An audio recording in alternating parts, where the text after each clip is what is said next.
नमस्कार दोस्तों, new technical classes में आपका बहुत बहुत स्वागत है। अगर आपने हमारे चैनल को अभी तक सब्सक्राइब नहीं किया है तो सब्सक्राइब कर लें, साथ ही साथ बेल के आइकन को भी प्रेस कर लें, जिससे कि हमारी आने वाली वीडियो का नोटिफिकेशन आप लोगों को मिलता रहे। ठीक है, तो चलिए दोस्तों, आज हम स्टार्ट करते हैं कॉमन हैंड टूल्स। ठीक है, तो कॉमन हैंड टूल्स के बारे में हम पढ़ेंगे, तो देखते हैं। ठीक है, चलिए।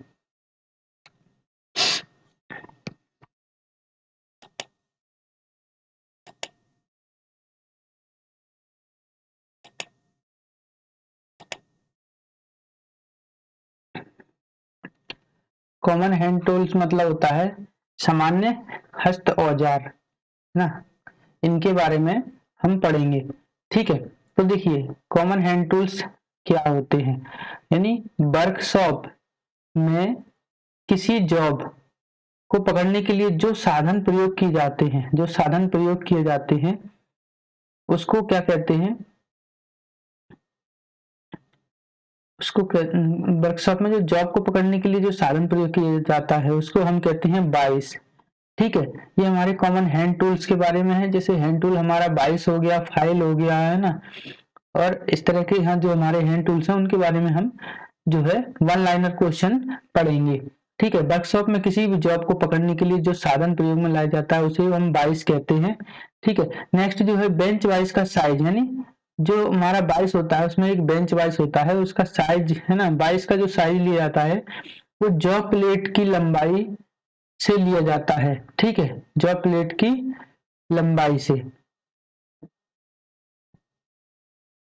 बेंच वाइज का जो साइज है जॉ प्लेट की लंबाई से। ठीक है, नेक्स्ट जो है हमारा बेंच वाइज की बॉडी, बेंच वाइज जो होता है हमारा उसकी बॉडी जो है ढलवा लोहा कास्ट आयरन की बनी होती है। ठीक है, ढलवा लोहा है ना, यानी कास्ट आयरन की बनी होती है। और 22 के स्पिंडल पर जो चूड़ी होती है, 22 के जो स्पिंडल पर चूड़ी होती है वो स्क्वायर थ्रेड रहती है। ठीक है, कौन सी थ्रेड रहती है? Square thread. ठीक है, अब हम बात करते हैं एंगल प्लेट का प्रयोग मार्किंग करते समय जॉब को क्या करने के लिए दिया जाता है? सहारा देने के लिए। जॉब को सहारा देने के लिए किया जाता है एंगल प्लेट का प्रयोग। ठीक है, जॉब को सहारा देने के लिए एंगल प्लेट का प्रयोग किया जाता है। नेक्स्ट हम चलते हैं, देखिए बेंच वाइज का फिक्स जॉ तथा मूवेबल जॉ प्राय काय का बना होता है? तो वह बना होता है हमारा कास्ट आयरन का। वह किसका बना होता है? कास्ट आयरन से बना होता है। ठीक है, नेक्स्ट क्वेश्चन की ओर चलते हैं। बेंच वाइज का गाइड नट।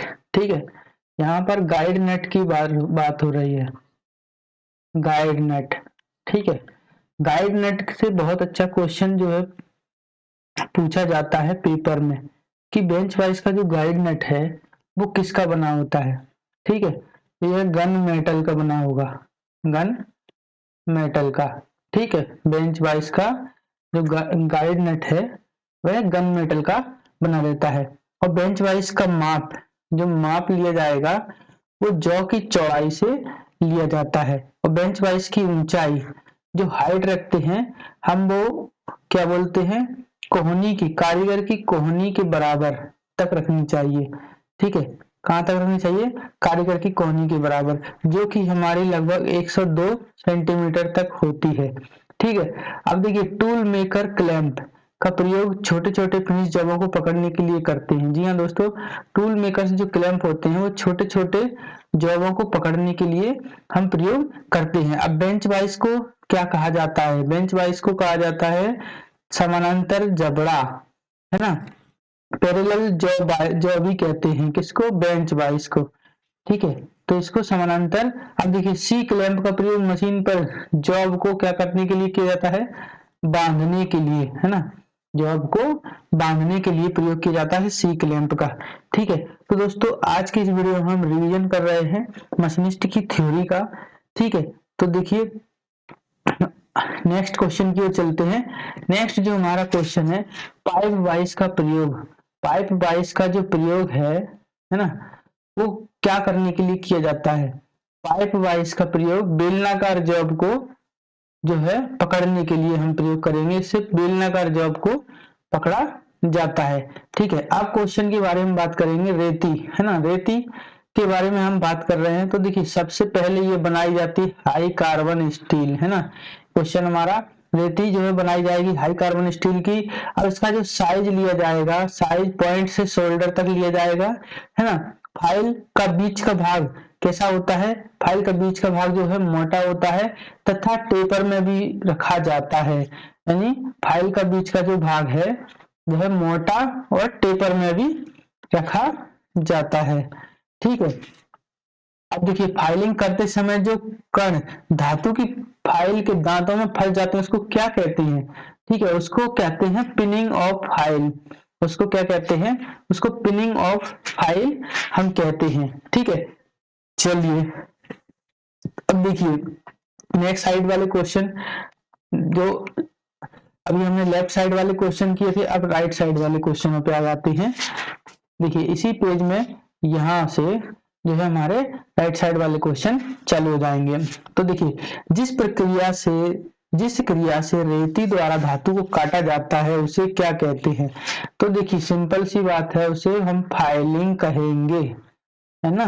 उसको क्या कहेंगे, उसको फाइलिंग कहेंगे। ठीक है, अब वर्गीकृत रेती यानी स्क्वायर फाइल, है ना, वर्गीकृत रेती यानी स्क्वायर फाइल का दूसरा नाम, यहाँ पर दूसरा नाम पूछा है। ठीक है, तो क्या कहते हैं, चौकोर, है ना, या फिर चौरस रेती। ठीक है, चौकोर रेती या चौरस रेती ये स्क्वायर फाइल का ही दूसरा नाम है। ठीक है, नेक्स्ट जो क्वेश्चन है हमारा, सिंगल कट फाइल में दांतों की केंद्रीय रेखा के साथ कितने डिग्री पर कोण बनाती है ना। सिंगल कट फाइल में रेती में दांतों को केंद्रीय रेखा के साथ में जो है 60 डिग्री के कोण बनाते हैं। ठीक है, 60 डिग्री के कोण पर होती है सिंगल कट फाइल में। और रेती के दांतों के बीच के अंतराल को हम क्या कहते हैं, पिच कहते हैं। ठीक है, रेती के अंतराल, है ना, सॉरी, रेती के दांतों के बीच के अंतराल पिच को क्या कहते हैं, ग्रेड ऑफ फाइल कहा जाता है। इसको क्या कहते हैं, इसको कहते हैं ग्रेड ऑफ फाइल, रेती का ग्रेड ऑफ फाइल कहा जाता है। ठीक है, चलिए नेक्स्ट चलते हैं। सेकंड कट रेती क्या होती है, ये हमारी ग्रेड के अनुसार होती है। सेकंड कट रेती ग्रेड के अनुसार होगी, है ना, ग्रेड के अनुसार, है ना, ग्रेड के अनुसार होगी। ठीक है, नेक्स्ट जो क्वेश्चन है, गोल रेती पर स्पाइरल कट में दांते कटे होते हैं, है ना। गोल रेती पर क्या होते हैं, स्पाइरल कट में दांते कटे होते हैं। रेती हमारी एक गोल भी होती है ना। अब देखिए रेती में टैंक भाग को छोड़कर अन्य भाग को हार्ड व टेम्पर किया जाता है। ठीक है, टैंक, है ना, और भाग को छोड़कर बाकी जो अन्य भाग है उसको हम क्या कर देते हैं, उसको कर देते हैं हार्ड और टेम्पर। ठीक है, उसको हम कर देंगे हार्ड व टेम्पर। ठीक है, इसको हमने कर दिया हार्ड व टेम्पर, और टैंक भाग को हमने क्या कर दिया, नरम छोड़ दिया। ठीक है, ये क्या नरम क्यों छोड़ा जाता है, ये नरम इसलिए छोड़ा जाता है हैंडल को फिट करने के लिए। ठीक है, इसको कर देंगे हार्ड और इसको छोड़ देंगे नरम, टैंक को, ये हैंडल को फिट करने के लिए जो है नरम छोड़ा जाता है। ठीक है, चलिए नेक्स्ट क्वेश्चन की ओर चलते हैं। देखिए नेक्स्ट जो क्वेश्चन है, हैंड फाइल को शेप के आधार में व्यक्त किया जाता है। ठीक है, तो जो हमारी हैंड फाइल है उसको हम शेप के आधार पर व्यक्त करेंगे। ठीक है, हैंड फाइल को क्या कहते हैं, इसको शेप एज फाइल भी कहते हैं, है ना, शेप एज फाइल, है ना, शेप एज फाइल भी कहते हैं। तो देखिए ये हैंड फाइल को शेप एज फाइल भी कहेंगे हम। यहाँ पर इसको क्या है, आकार के यानी शेप के आधार पर इसको बांटा गया है। तो ये जो हमारा क्वेश्चन है शेप एज फाइल वाला, ये बहुत ही मोस्ट इम्पोर्टेंट क्वेश्चन है ना। ये कैसा क्वेश्चन है, मोस्ट इम्पोर्टेंट क्वेश्चन है। ठीक है, और यहाँ से कई बार क्वेश्चन ये जो है हमारा पूछा जाता है। ठीक है, तो ये हमारा क्या हो गया, मोस्ट। अब धातु, रेती में धातु फंसे धातु के कण को फाइल कार्ड से निकालते हैं। ठीक है, रेती में जो धातु के कण फंस जाते हैं उसको हम फाइल कार्ड से निकालते हैं। और देखिए, जिस विधि में रेती को जॉब के एक किनारे से दूसरे किनारे तक एक ही स्ट्रोक में पूरा चलाया जाता है उसे हम क्या कहते हैं, उसे क्रॉस फाइलिंग कहते हैं। ठीक है, उसको हम क्रॉस फाइलिंग कहते हैं। उसको जिसमें क्या करते हैं कि एक कोने से दूसरे कोने तक एक ही स्ट्रोक में चलाया जाता है रेती को, उसको क्रॉस फाइलिंग कहते हैं। अब देखिए, नरम धातुएं सॉफ्ट मेटल को घिसने के लिए, हम विक्सन फाइल का प्रयोग करेंगे। कौन सी फाइल? विक्सन फाइल का प्रयोग करेंगे। अब लकड़ी की फाइल के लिए जानते हैं हम रास्प कट फाइल। ठीक है, रास्प कट फाइल का प्रयोग करेंगे लकड़ी की फाइलिंग के लिए। अब रास्प कट फाइल लकड़ी के लिए, प्लास्टिक के लिए भी यूज होती है। ठीक है, रास्प कट फाइल। अब देखिए, नेक्स्ट क्वेश्चन है, फाइल के फेस पर लगाए गए प्रथम कट को क्या कहते हैं? ओवरकट। फाइल के फेस पर लगाए गए प्रथम कट को हम ओवरकट कहेंगे। ठीक है, फाइल के फेस पर लगाए गए प्रथम कट को ओवरकट कहते हैं। ठीक है, अब अपकट क्या? अपकट में क्या दांते कहां पर कटे होते हैं?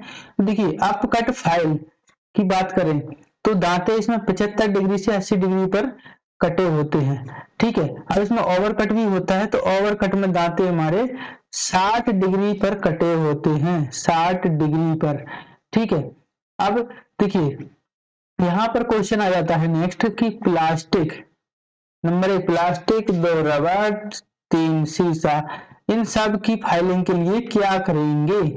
तो इन सब की फाइलिंग के लिए हम क्या करेंगे? रास्प कट फाइल का प्रयोग करेंगे, है ना, क्योंकि जो लकड़ी की फाइलिंग के लिए प्रयोग करते हैं उसके लिए हम क्या करेंगे? यहाँ पर क्वेश्चन हमारा आ जाता है रास्प कट फाइल का प्रयोग करेंगे।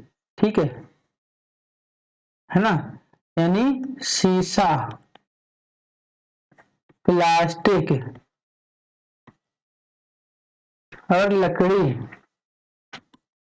ठीक है, इसके लिए हम रास्प कट फाइल का प्रयोग करेंगे। और हमारा रबर, ठीक है, और क्या? रबर और रबर, ये जो है इन चारों के लिए, ठीक है, इनके लिए क्या करेंगे? रास्प कट फाइल का प्रयोग करेंगे।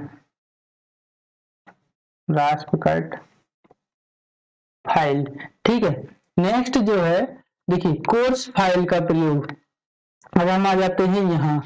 ठीक है, ये क्वेश्चन हम सॉल्व करा रहे हैं, इस पर राइट का निशान लगाया। कोर्स फाइल, ठीक है, कोर्स फाइल को ग्रेड के आधार पर हमने व्यक्त किया है। कोर्स फाइल को, है ना, कोर्स, मीडियम, है ना, इस तरीके से। देखिए, कोर्स फाइल, है ना, इसको हमने ग्रेड के आधार पर व्यक्त किया है। बास्टर्ड फाइल में प्रति इंच दांतों की संख्या 25 से 30 होती है। ठीक है, नेक्स्ट क्वेश्चन। और डबल कट फाइल के फेस पर दूसरे सेट के दांते, जो प्रथम दांत सेट के दांतों को क्रॉस करते हुए, है ना, उसको क्या कहते हैं? तो उसको हम अपकट कहेंगे। ठीक है, उसको क्या कहेंगे? अपकट। ठीक है, नेक्स्ट क्वेश्चन है हमारा चाबी घाट यानी कीवे। चाबी घाट मतलब क्या होता है? कीवे बनाने में। तो देखिए, कीवे बनाने में किस फाइल का यूज होता है? तो वो होता है हमारा नाइफ एज फाइल। ठीक है, नाइफ एज फाइल का यूज हम कीवे बनाने के लिए करते हैं। ठीक है, यहाँ पर करेक्ट आंसर हो जाएगा नाइफ एज फाइल। ठीक, चलिए नेक्स्ट क्वेश्चन। नेक्स्ट है, देखिए, ट्रेंगुलर रेती 60 डिग्री के कोण में होती है। ट्रेंगुलर रेती, अगर हमसे यहाँ पर क्वेश्चन पूछ लिया जाए, है ना, कि ट्रेंगुलर रेती कितने डिग्री के कोण पर होती है, तो हम बता सकते हैं 60 डिग्री के कोण पर होती है। ठीक है, ट्रेंगुलर रेती 60 डिग्री के कोण पर। अब देखिए, ट्रेंगुलर रेती का मुख्य प्रयोग भी आकार के ग्रुप बनाने के लिए किया जाता है। इसका जो यूज है वो भी आकार के ग्रुप बनाने के लिए किया जाता है। अब देखिए, रेती के मुख्य भाग क्या उन कौन से हैं? तो देखिए, हम जान लेते हैं कि रेती के मुख्य भाग कौन कौन से हैं। नेक्स्ट जो क्वेश्चन है हमारा वो है रेती के मुख्य भाग। देखिए, टिप या पॉइंट, है ना, टिप टोर या पॉइंट। तो ये हमारा पॉइंट हो गया, और एक फेस होता है, ठीक है, फेस, है ना, और हील, एज, टैंग, शोल्डर और फेरल, ठीक है, face, tip, heel, edge, tang और शोल्डर और फेरल, यानी एक छल्ला होता है जो लकड़ी के हैंडल को फटने से बचाने के लिए लगाया जाता है। शोल्डर यानी कंधे, टैंग को नरम रखा जाता है, बाकी भाग को सारे को हार्ड रखा जाता है। एज यानी किनारा, ठीक है, इसमें सिंगल कट दांते ही कटे होते हैं एज में, है ना, और हील जो है इस पर फाइल का क्या बोलते हैं, ग्रेड या शायद नाम लिखा रहता है, जो भी इस पे है ना।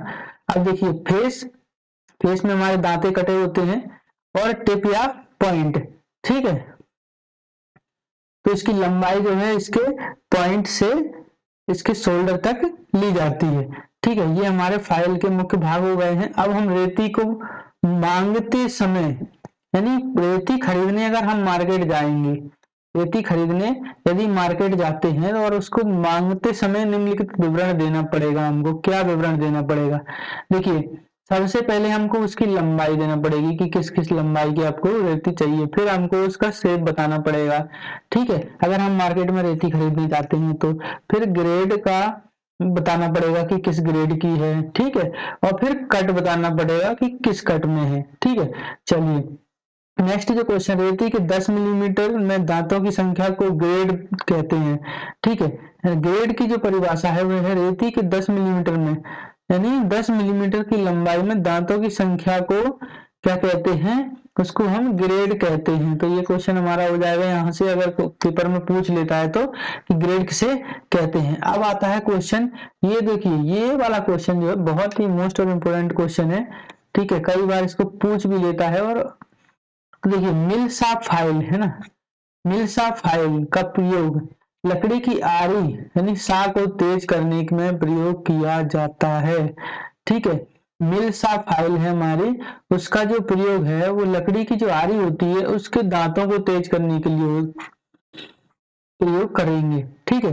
अब देखिए ब्लॉक फाइल, ब्लॉक फाइल का यूज जो है वह कहाँ है, बड़ी सतहों के फाइल करने के लिए।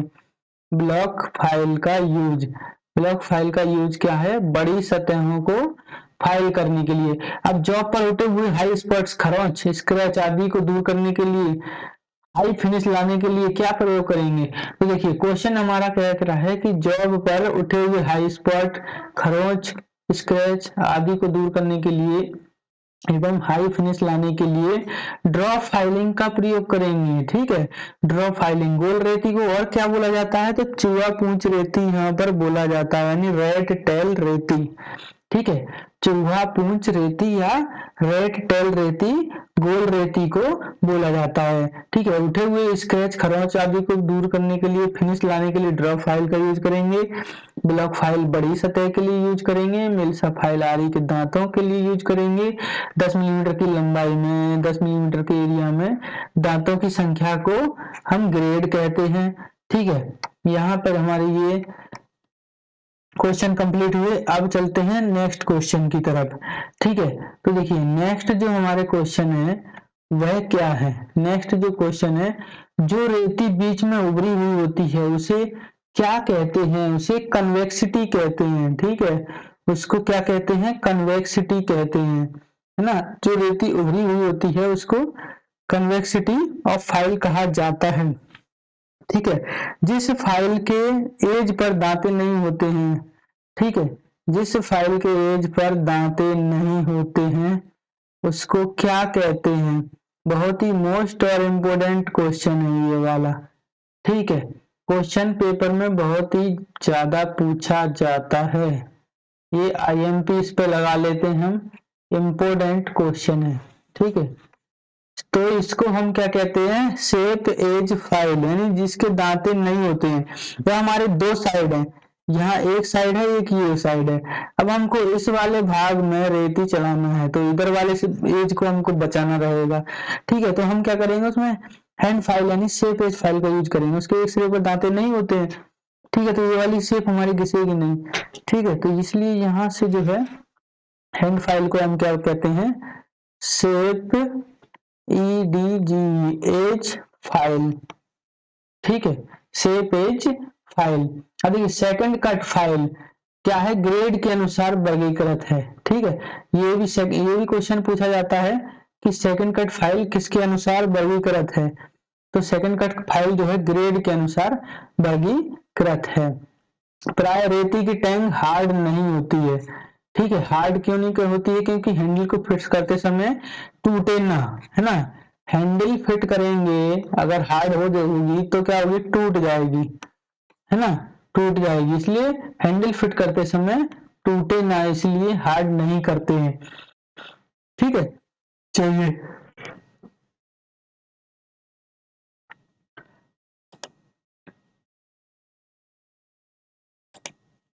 अब चलते हैं नेक्स्ट क्वेश्चन की ओर। तो देखिए नेक्स्ट जो क्वेश्चन है वह क्या है, हमारे हेक्सा, है ना, हेक्सा से है, हेक्सा फ्रेम, हेक्सा ब्लेड, है ना, और हेक्सा भी इसको बोलते हैं, ठीक है। यहां से जो क्वेश्चन स्टार्ट होंगे, देखिए हेक्सा, हेक्सा एक कर्तन औजार है ना। हेक्सा क्या है, एक कटिंग टूल है, ठीक है। हेक्सा क्या है, एक कटिंग टूल है। हेक्सा द्वारा धातु काटने को क्या कहते हैं, उसको हेक्साइन कहेंगे, ठीक है। हेक्सा द्वारा धातु काटने को क्या कहेंगे कि हेक्साइन। हेक्सा का जो ब्लेड बनाया जाता है वह किस चीज का बनाया जाता है, तो देखिए हेक्सा का जो ब्लेड बनाया जाता है वो बनाया जाता है हाई कार्बन स्टील का। जो इसका आंसर हो जाएगा वो हो जाएगा हाई कार्बन स्टील, ठीक है। अब है ना, हाई कार्बन स्टील तथा हाई स्पीड स्टील के बने होते हैं, ठीक है। Hexa blade high carbon steel और हाई स्पीड स्टील के बने होंगे। अब हेक्साइन कितने प्रकार की से की जाती है, तो दो प्रकार से की जाएगी। एक तो क्या की जाएगी, हैंड हेक्सा द्वारा, है ना, यानी हम हेक्सा के माध्यम से इसको यूज करेंगे, हैंड हेक्सा यानी हाथों के द्वारा। दूसरा होता है मशीन के द्वारा, दूसरा क्या होता है, मशीन के द्वारा। पहला क्या होता है, हैंड हेक्सा, ठीक है। हमारे पास दो हेक्सा हैं, तो हम पहले हैंड हेक्सा के बारे में बात करेंगे, पावर सा मशीन के बारे में बाद में बात करेंगे, क्योंकि पावर सा क्या है, एक मशीन है, और हैंड हेक्सा क्या है, एक हाथ द्वारा चलाने वाली एक आरी टाइप की होती है, ठीक है। तो देखिए हैंड हेक्सा के दो भाग होते हैं, एक होता है फ्रेम। हैंड हेक्सा के कितने भाग होते हैं, दो। तो पहला होता है, ये हो गया हमारा फ्रेम, ठीक है। दूसरा हो गया, ये हो गया ब्लेड। तो देखो फ्रेम और ब्लेड इन दोनों को मिला के हमारा बन जाता है हेक्सा, ठीक है। अब देखिए फ्रेम की अगर बात करें, फ्रेम की बात करें तो फ्रेम के अनुसार क्या होता है, हेक्सा दो प्रकार के होते हैं। हेक्सा कितने प्रकार के होते हैं, दो प्रकार के होते हैं। एक होता है ठोस, दूसरा होता है एडजस्टेबल, ठीक है। अब फ्रेम के अनुसार हो गए दो प्रकार के, एक पहला सॉलिड फ्रेम और दूसरा एडजस्टेबल फ्रेम, ठीक है। अब देखिए अब क्वेश्चन आता है कि कोर्स ब्लेड का प्रयोग, है ना, सॉफ्ट मेटल और मोटी कटाई के लिए करते हैं, ठीक है। तो सही बात है, सॉफ्ट कोर्स जो ब्लेड होता है हमारा, उसका हम यूज जो है सॉफ्ट, है ना, कोर्स, मीडियम और फाइन, है ना। इनमें क्या होता है, कोर्स में क्या होगा, हमारे थोड़े दांतों की संख्या बड़े बड़े होंगे, है ना, बड़े दांते होंगे। और मीडियम में क्या होगा, दांते थोड़ा मीडियम साइज के रहेंगे, और कोर्स में क्या होगा, बहुत ही छोटे छोटे दांते रहेंगे। तो देखिए इन्हें यूज करने के लिए क्या होता है, जैसे ही हम कोर्स फाइल का जो है, कोर्स फाइल का यूज करेंगे, तो अगर हम इसको डायरेक्ट सॉफ्ट धातु पर, है ना, ये हमारी सॉफ्ट धातु है, इस पर यूज करेंगे तो क्या होगा, ये कटाई करेगी, ठीक है। लेकिन अगर कोर्स बड़े दांते वाले को जो अगर हम डायरेक्ट लोहे पे प्रयोग करेंगे तो जो है कटाई नहीं करेगा, उसके दांते डल हो जाएंगे, इसलिए वहां पर क्या है, जल्दी से बैठ नहीं पाती है। छोटी दांते जो है ना उसके यूज करेंगे तो वो जल्दी बैठ जाएगी। तो ये कोर्स जो है ना, कोर्स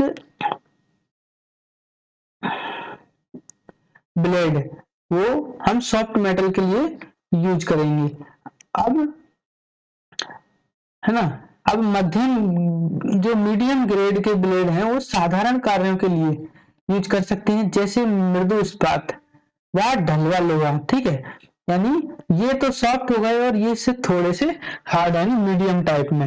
अब देखिए और बाकी जो है फाइन का, तो वो हम उसके लिए यूज करेंगे। ठीक है, अब हेक्साप्लेट में एक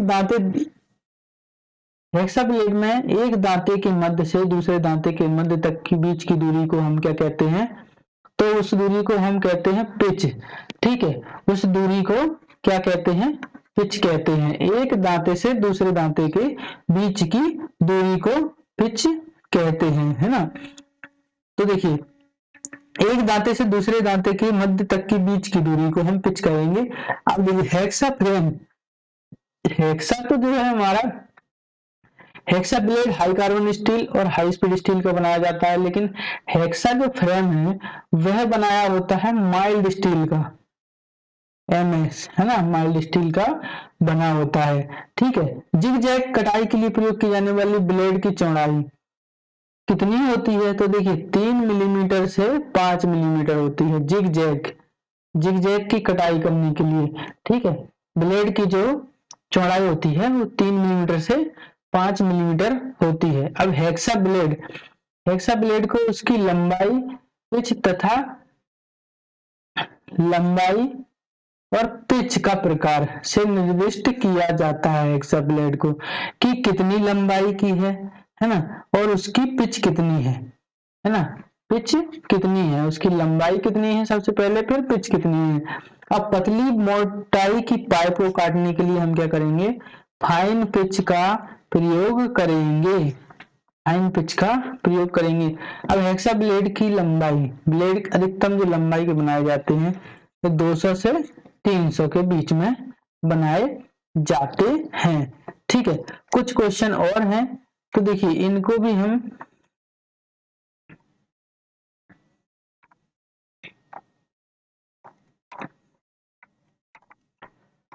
हम पढ़ लेते हैं, जल्दी जल्दी रिवीजन करते हैं, है ना। ये वन लाइनर क्वेश्चन है।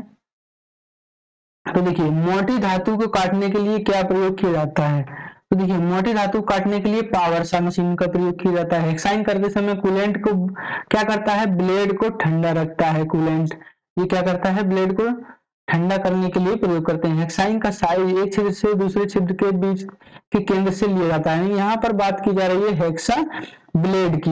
हेक्सा ब्लेड का साइज एक छेद के सेंटर से दूसरे छिद्र के सेंटर तक लिया जाएगा।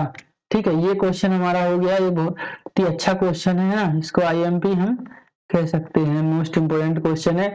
अब देखिए, चीजल एक प्रकार का कर्तन औजार है। ठीक है, यानी कटिंग टूल है। छेनी मुख्यतः 2 प्रकार की होती है, एक तो होती है हॉट चीजल, एक होती है कोल्ड चीजल। ठीक है, अब देखिए छेनी प्राय हाई कार्बन स्टील की बनाई जाएगी, कास्ट स्टील की और टूल स्टील की।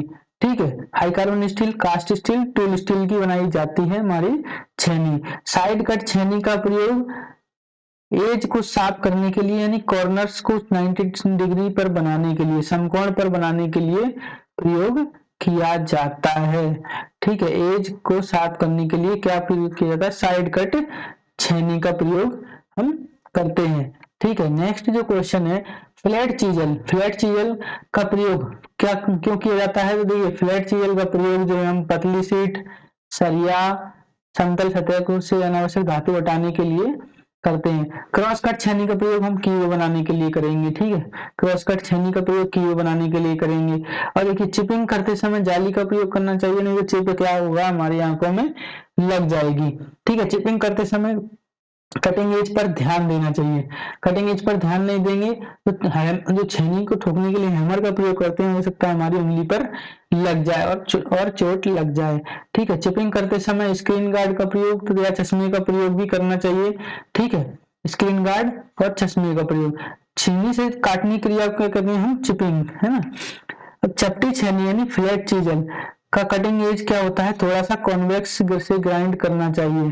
ठीक है, कॉन्वेक्स ग्राइंड करना चाहिए। अब क्रॉस कट चीजल है ना, इसको हम, इसका दूसरा नाम, इसको कैप चीजल भी बोलते हैं। क्रॉस कट चीजल को कैप की चीजल भी कहते हैं। ठीक है, अब नेक्स्ट क्वेश्चन की ओर चलते हैं।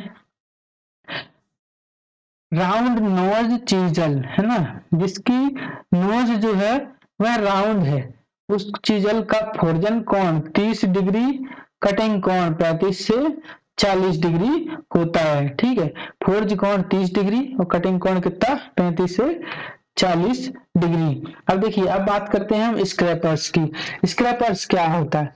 स्क्रैपर क्या होता है? देखिए, स्क्रैपर एक प्रकार का बहुत कम धातु को छीलने के लिए प्रयोग किया जाता है तथा फिनिश सतह बनाने वाला कर्तन औजार है। ठीक है, जैसे हमने कोई जॉब बनाया या हमने बोर किया, बोरिंग ऑपरेशन किया, अगर उसमें कहीं कोई स्पॉट्स आ जाते हैं तो उसमें बाकी और ऑपरेशन करना कठिन है, क्योंकि इतना कम धातु हम वहां से नहीं निकाल पाएंगे। इसलिए उसको करने के लिए हम क्या करते हैं, स्क्रैपर का यूज करते हैं, यानी उसको खुरचनी से खुरचा जाता है। ठीक है, स्क्रैप किया जाता है। तो स्क्रैपर की पहली चीज ये है कि स्क्रैपर भी हमारा एक प्रकार का कटिंग टूल है।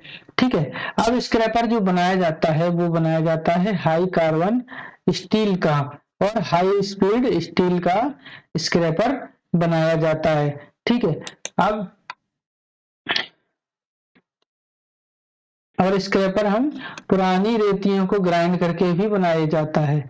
ठीक है, वर्तमान में कार्बाइड टिप्ड वाली खुरचनी, स्क्रैपर आदि के प्रयोग में लाए जा रहे हैं। ठीक है, स्क्रैपर, तो देखिए स्क्रैपर के जो मुख्य भाग हैं वह कौन कौन से हैं, यानी इसके जो मुख्य 4 भाग हैं, एक तो टैंग है, ठीक है, बॉडी है, हैंडल है और कटिंग एज है।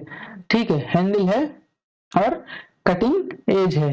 ठीक है, हैंडल और कटिंग एज। स्क्रैपर जो है पुरानी रेतियों से भी बनाए जाते हैं ग्राइंड करके। अब देखिए, चपटी खुरचनी यानी फ्लैट स्क्रैपर का कटिंग एज थोड़ा सा कन्वेक्स बनाएंगे। ठीक है, भारतीय मानक स्टैंडर्ड के अनुसार खुरचनी यानी स्क्रैपर की लंबाई 100 mm से 200 mm तथा कटिंग एज की चौड़ाई जो है 20 से 30 mm तक होनी चाहिए। BISI के अनुसार, है ना, ISI के अनुसार। अब देखिए, स्क्रैपर मुख्यतः 4 प्रकार के होते हैं।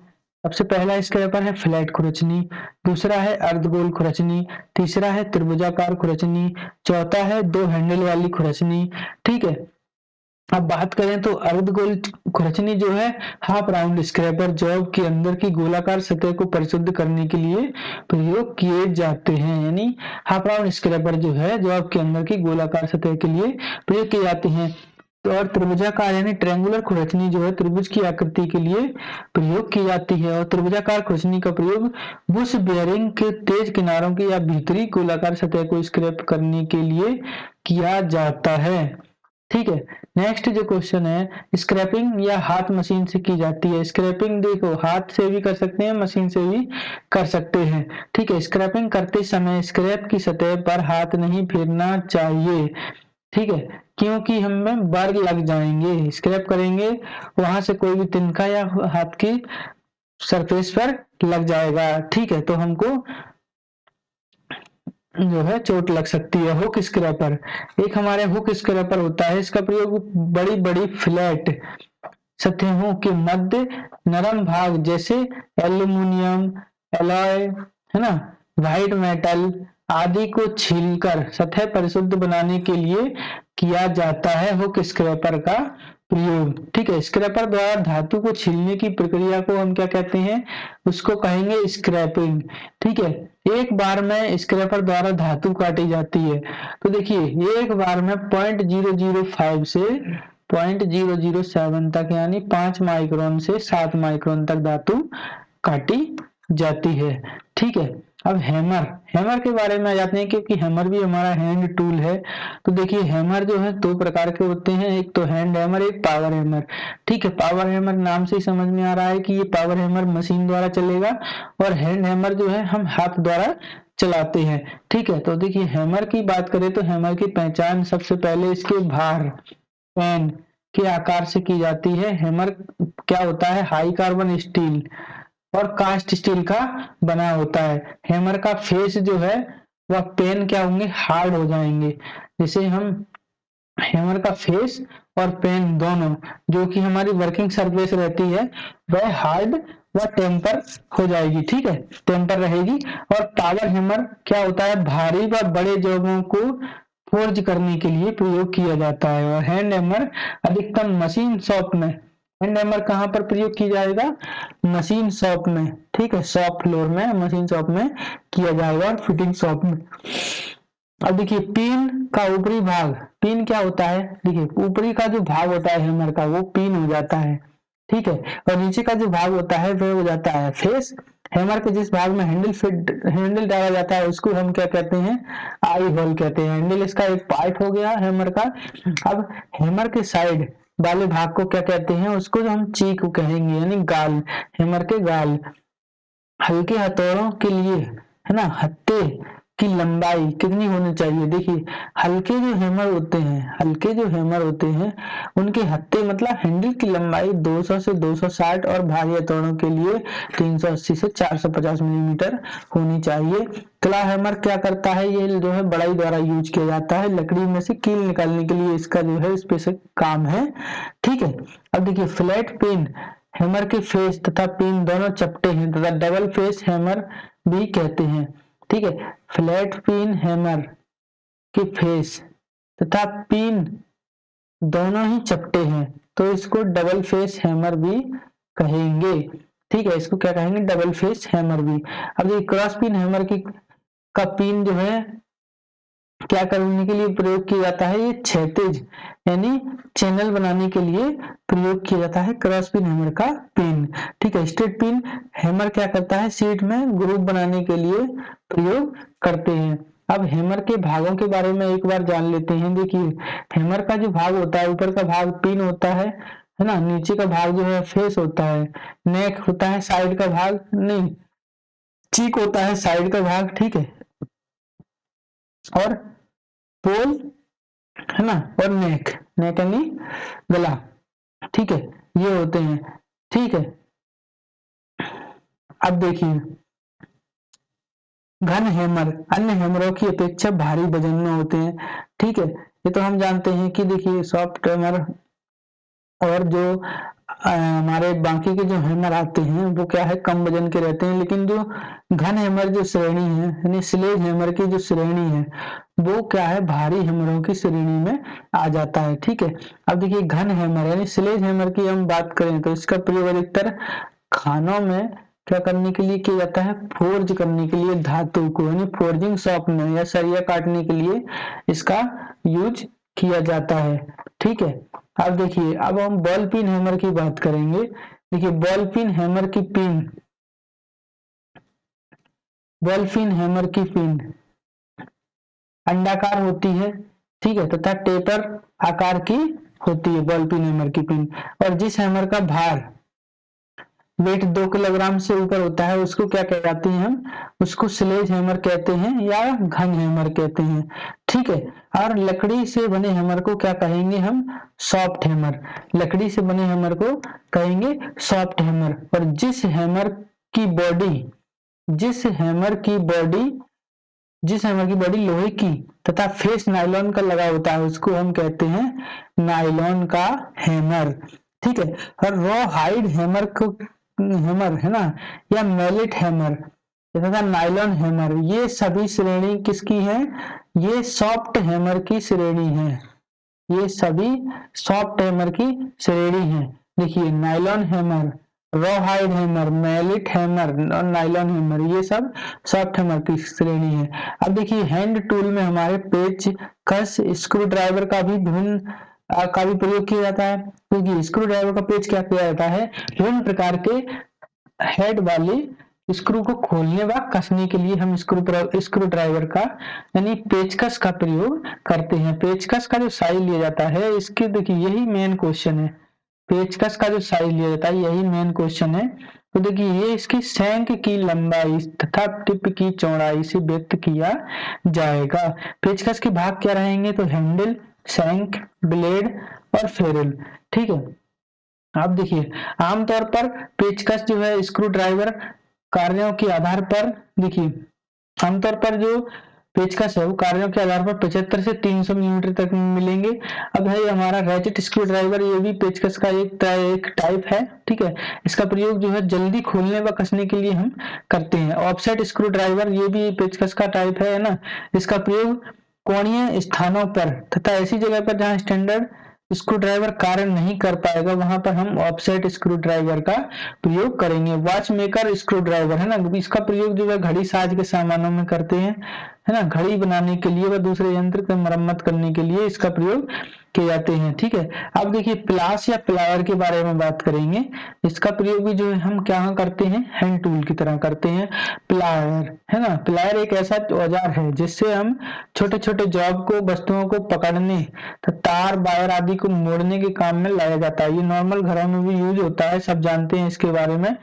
ठीक है, प्लास या plier carbon steel, cast steel के ड्रॉ फोर्जिंग की विधि से बनाए जाते हैं। ठीक है, प्लायर के 3 भाग होते हैं, हैंडल, रिवेट, जबड़ा। ठीक है, प्लायर के कितने भाग होते हैं, 3 भाग। अब देखिए प्लायर के जो जबड़े होते हैं वो दोनों क्या रहेंगे, हार्ड व टेम्पर रहेंगे। प्लायर के जो जबड़े रहेंगे, दोनों जबड़े है ना हार्ड व टेम्पर रहेंगे।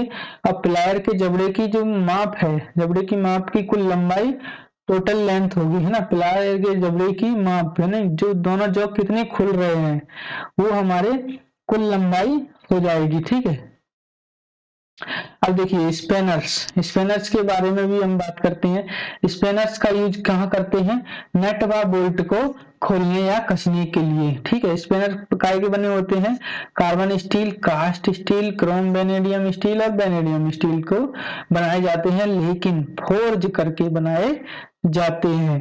ठीक है, अब देखिए फिक्स स्पेनर का प्रयोग केवल एक ही साइज के नट बोल्ट को खोलने व कसने के लिए हम करते हैं। जैसे कि अगर हमारा 18, 11 और 13 का स्पेनर है तो 13 का और 11 का बोल्ट हम इससे खोल सकेंगे, बाकी नहीं खोल पाएंगे। लेकिन एडजस्टेबल स्पेनर में क्या होता है कि उसको एडजस्ट करके हम बाकी नट बोल्टों को खोल सकते हैं। ठीक है, तो फिक्स जो स्पिनर होता है उसमें एक ही साइज के नट बोल्ट को खोलने कसने के लिए प्रयोग किया जाता है। अब देखिए अब बात करते हैं ओपन एंड स्पिनर, यानी जिसका एंड जो है ओपन रहता है, उसको साधारण कार्य के लिए बहुत उपयोगी है। इसके जबड़े जो 15 डिग्री से 30 डिग्री के कोण पर बने होते हैं। ठीक है, ओपन हैंड स्पिनर के। अब एलन की के बारे में जानते हैं। देखिए एलन की जो है षटकोणीय अनुप्रस्थ काट वाली ठोस तथा अंग्रेजी के एल अक्षर के आकार की बनी होती है। ठीक है, एलन की बनी होती है, एल के आकार की, अंग्रेजी के एल अक्षर के आकार की, ये हमारी एलन की बनी है। ठीक है, इस टाइप की बनी होती है। तो ये क्या होती है, एलन की हार्ड स्टील की फोर्ज की होती है ना, फोर्ज की हुई होती है हार्ड स्टील की। ठीक है, इसको अंग्रेजी के एल अक्षर के आकार में बनाया जाता है षटकोणीय अनुप्रस्थ काट में। ठीक है, अब देखिए अब बात करते हैं हम सी स्पिनर के बारे में। इसका प्रयोग बड़े बड़े राउंड एज नट व बोल्ट को कसने एवं खोलने के लिए किया जाता है, सी स्पिनर का प्रयोग। ठीक है, अब पाइप रेंच का प्रयोग, इसका प्रयोग जो है कार्बन स्टील की ड्रप फोर्जन की विधि द्वारा, देखिए पाइप रेंच का जो है बनाया जाता है तो कार्बन स्टील की ड्रप फोर्जिंग विधि द्वारा बनाया जाएगा। अब रैचेट रेंच है ना, एक प्रकार का बंद सिरे वाला रेंच होता है, इसमें एक रैचेट लगा होता है। ठीक है, इसमें क्या होता है, एक रैचेट लगा होता है। रैचेट स्क्रू में एक बटन होता है जिसे शिफ्टर कहते हैं। ठीक है, और रैचेट रेंच में क्या होता है, एक प्रकार का बंद सिरे वाला रेंच होता है, इसमें एक रैचेट लगा होता है। रैचेट में एक स्क्रू जैसा एक बटन होता है जिसे शिफ्टर कहते हैं। ठीक है, बिजली के तारों को आसानी से काटने के लिए क्या करते हैं, हम डायगोनल प्लायर का यूज करेंगे आसानी से काटने के लिए। एलन की यानी स्पिनर षटभुजाकार आकार की छड़ से बनाया जाता है। इसका एक सिरा क्या करते हैं, 90 डिग्री के कोण पर मोड़ दिया जाता है। देखिए वन लाइनर नेक्स्ट क्वेश्चन पढ़ते हैं, हैंड कटिंग टूल से ही है कि साइड कटिंग प्लायर का प्रयोग। ठीक है, तो साइड कटिंग, साइड को काटने के लिए प्लायर का प्रयोग जो है, ठीक है, इसको जो है फ्लैट नोज प्लायर भी कहते हैं। साइड कटिंग प्लायर को क्या कहेंगे, फ्लैट नोज प्लायर। ठीक है, नेक्स्ट जो है क्वेश्चन सॉकेट स्पिनर के बारे में है कि सॉकेट स्पिनर को वहां पर प्रयोग किया जाता है जहां पर नट बोल्ट कुछ कम गहराई में लगा हो, ठीक है, जगह कम हो, अधिक मजबूत पकड़ की आवश्यकता हो, तो वहां पर हमको सॉकेट स्पिनर का प्रयोग किया जाता है। सॉकेट, ठीक है, सॉकेट स्पिनर, ठीक है, सॉकेट स्पिनर का प्रयोग वहां पर किया जाता है, ठीक है। तो दोस्तों इस जो वीडियो में हमने हैंड टूल के बारे में पढ़ा, ठीक है, हैंड टूल के बारे में, तो इसमें सारे हैंड टूल हमने पढ़ लिए हैं जो हम यूज करते हैं, चाहे वो हमारा हैमर हो या रेती हो या फिर हेक्सा फ्रेम हो या पेचकस हो, प्लायर हो या स्पेनर हो, ठीक है, या हथौड़ा हो, इस तरह से, या फिर छेनी हो, ये सारे हैंड टूल हम क्वेश्चन जो है वन लाइनर पढ़ चुके हैं, ठीक है। तो अब हमारे इसमें कुछ क्वेश्चन रह गए हैं, वह क्वेश्चन रह गए हैं हमारे ऑब्जेक्टिव क्वेश्चन, ठीक है। तो देखिए पहला ऑब्जेक्टिव क्वेश्चन मैं आपको यहाँ पर बता दे रहा हूँ कि बेंच 22 के स्पिंडल पर कौन सी थ्रेड कटी होती है, ठीक है। तो इस पर जो है स्क्वायर थ्रेड कटी होती है, आंसर नंबर डी, ठीक है। तो ये हमारा इसका राइट आंसर हो जाएगा, ठीक है। तो बाकी के जो क्वेश्चन है अब हम अपनी नेक्स्ट वीडियो में जो है सारे के सारे एमसीक्यू क्वेश्चन लेके आएंगे हैंड कटिंग टूल के, और हैंड कटिंग टूल का ये वन लाइनर का पार्ट था। अगर आपको इस वीडियो में कोई भी प्रॉब्लम आई हो पढ़ने में या कुछ दिक्कत हो तो आप हमको कमेंट करके बता सकते हैं, हम उसको और इम्प्रूव करने की कोशिश करेंगे और बाकी के जो एमसीक्यू क्वेश्चन है वो अपने नेक्स्ट वीडियो में सॉल्व कराएंगे। अगर आपने वीडियो को अभी तक लाइक नहीं किया है तो इसको लाइक कर दें, सब्सक्राइब नहीं किया है तो सब्सक्राइब कर लें चैनल को, ठीक है, और ज्यादा से ज्यादा वीडियो को शेयर कर दीजिएगा।